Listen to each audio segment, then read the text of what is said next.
Hello everyone, আসসালামু আলাইকুম। কে কোথা থেকে আমার ভিডিওটি দেখছেন?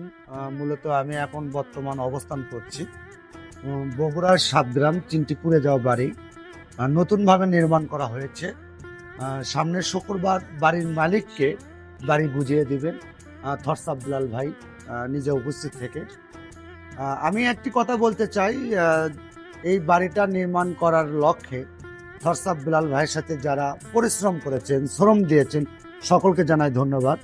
বিশেষ করে থরসাব বিলাল ভাই যদি এখানে না আসতো বা এই বাড়ি পড়ার বিষয়টা না জানতো, তাহলে এখানে হয়তোবা 3টি পরিবার বাড়ি পাইতো না, নতুনভাবে নির্মাণ করতে পারতো না, হয়তোবা অর্থ পাইতো কিন্তু বাড়ি নির্মাণ করার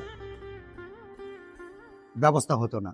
যাই হোক এভরিওয়ান, অটোমেটিক বাড়ি কমপ্লিট হয়ে গেছে। সামনের শুক্রবারে ইনশাল্লাহ বাড়ির মালিককে বাড়ি বুঝিয়ে দেওয়া হবে। যারা থরসাব বিলাল ভাইকে নিয়ে সমালোচনা করেন তাদের উদ্দেশ্যে একটি কথা বলতে চাই। বগুড়ায় কিছু কন্টেন্ট ক্রিয়েটর আছে, তারা এককভাবে থরসাব বিলাল ভাইকে ব্যবহার করতে চেয়েছিল। এর কারণেই সে ব্যবহার হয় নাই, তার বিরুদ্ধে অপচার চালাচ্ছে, মিথ্যা অপচার। কিন্তু আমার এই ভিডিও থেকে যেটা আমি বলতে চাচ্ছি, থরসাব বিলাল ভাই ওই ধরনের মন মানসিকতার লোক না। থরসাব বিলাল ভাইয়ের সাথে যারা ওঠা বসা করছেন, যারা চলাফেরা করছেন, তারা অবশ্যই বলতে পারবেন। যেমন আমি থরসাব বিলাল ভাইয়ের সাথে ওঠা বসা করেছি, সে কোন মাইন্ডের লোক, কোন ধরনের লোক, আমি সবকিছু বলতে পারবো। আজকে যারা থরসাব বিলাল ভাইয়ের গেবত সমালোচনা করছেন বগুড়ার থেকে, তাদের লজ্জা হওয়া উচিত।